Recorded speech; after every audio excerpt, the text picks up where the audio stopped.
Jeff, we all know Cam is known for his style, but he has a new word for it, drip. And he thinks his good friend who plays for the opposing team, the Steelers tonight, Antonio Brown, has the drip too. But let me explain this. They've both been going back and forth on Instagram. That's right, Catherine. For the first time in franchise history, the Panthers are crossing the pond to battle Tampa Bay in London. Both the Panthers and the Eagles sit at the top of the NFC right now. Of course, Cam Newton very much so in the public eye, but it's been helping him on the field. I'm going to get to that in just a little bit. You already know what I'm going to say. Wes Moore and the 8th-ranked NC State women's basketball team did it again. They remain perfect. When I asked Jimbo Fisher what he thought about what Dave Torn has done with this NC State program, this is what he had to say. Screaming at their TV around 4 o'clock today when Braxton Beverly hit a buzzer-beating three-pointer to edge Clemson.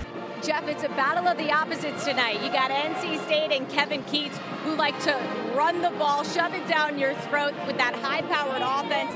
Then, meantime, you got Tony Bennett and UVA who like to slow it down. They're going to force you to take the bad shot, and they're also going to run out that shot clock. As golfers prepare for the Stitch Intercollegiate Tournament at McGregor Downs, the 18th hole was like no other they've ever faced. Well, I knew I was probably going to lose. When they see him hit the ball, they're like, wow. The golfers had to tee off against 7-year-old golf prodigy Tommy Morrissey. Well, I actually saw him on the range. I got to see him hit a few on the range. I was pretty intimidated.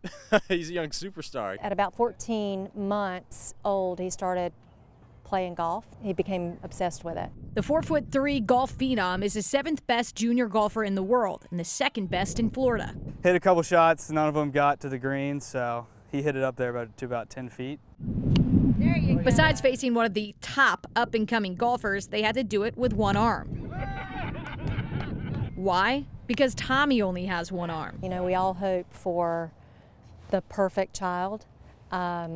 What we didn't realize at the time was that him being born with one arm was going to be our greatest blessing. His family calls it Nemo, like the fictional fish in the movie Finding Nemo. Because Nemo was born with a short fin in the movie. His mother, Marcia, was born and raised in Wilson. Marcia and her husband, Joe, have made it their mission to help children like Tommy through the Unlimited Foundation. Many times the limbs are amputated because of a lack of medical resources or financial resources. Unlimited has raised over $150,000 in 2 years. Tommy's foundation raises money to be able to provide the financial resources needed for a family to save their children's limbs from amputation. While Tommy and his family fight to help other children like him, the 7-year-old still has some big plans of his own. I want to go to the Masters and try and beat a lot of people so I could get a green jacket and a trophy. Bernie.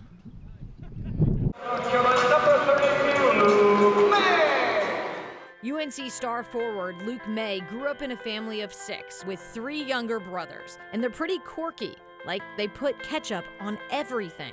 Eggs, maybe green beans, you know, so yeah, those few different things, yeah. And the Mays are always competing. I'll be in occasionally like a shooting contest, but you know, like one-on-one, he just kills me. My mom talks about being the 6 Mays, having us 6, really pull for each other and want the best for each other. By Luke's senior year in high school, he narrowed his top 5 schools down to UNC, Notre Dame, Virginia, Clemson, and Davidson. I think Roy was not impressed, but thought he had a chance. You know, Luke was undersized, but was, you know, for the post, and really the speed factor on the wing is an issue. So I think that was just a question mark, you know, could he play at this level? Luke gladly accepted Roy's offer as a preferred walk-on. I feel like it's definitely grown on him. I feel like he didn't watch me a ton in high school, but once I got here, he saw how hard I worked and how much I had already improved from the second I got here. All those question marks disappeared his sophomore year with this shot.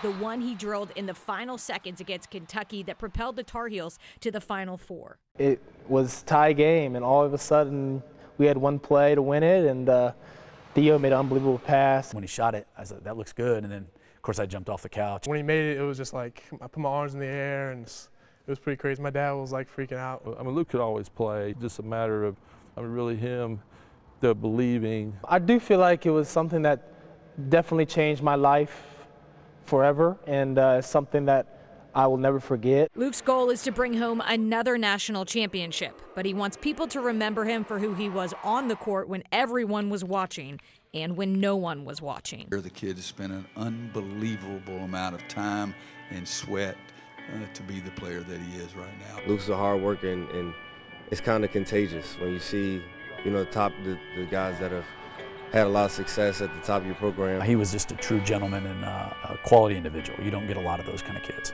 I mean, I'd love to be like someone would say, "Oh, you're exactly like Luke," because that's a huge compliment to me. I think, I guess that he does a nice job of caring for people, and that's what I'm most proud about. The biggest thing I want them to remember is how I played the game and how I treated everyone on the floor and the passion I played with, and just being able to remember me as somebody who represented the Carolina name the right way.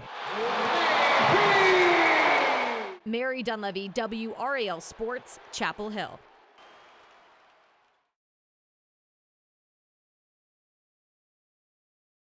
Growing up in High Point wasn't always easy for NC State's Jermaine Pratt. We grew up in the poverty in the hood, but we just always had a bigger picture. Jermaine's mom, Shamika, who he calls his rock, helped paint that picture for him and his two brothers. Some people just get caught up in the environment, but my mom always kept us level-headed. We was always tight no matter what. We always fight through the adversity that came our way. Jermaine's family motivates him on and off the field, especially his two nieces.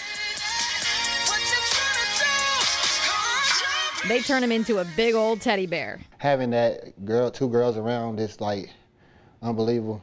That great feeling, just love them, do anything for them. The NC State captain found his Wolfpack family 5 years ago. A lot of people don't know it, but he's very caring. BJ Hill, who is now a starter for the Giants, and Steph Lewis are his best friends. He's probably the most loyal person I know, besides like my brothers. I consider him like my real brother. Steph and Jermaine are roommates and pretty good cooks. So who's the better chef? Of course, me. He makes some mac and cheese. He got his chicken casserole that's really good. All that cooking helped Jermaine pack on more than 40 pounds as he transitioned from safety to linebacker. Now Pratt is the ACC's leading tackler. He could do everything. He could cover guys. He could go get sacks, make a lot of tackles. He's very disruptive. Steph's favorite memory came last year when Jermaine picked off Heisman Trophy winner Lamar Jackson.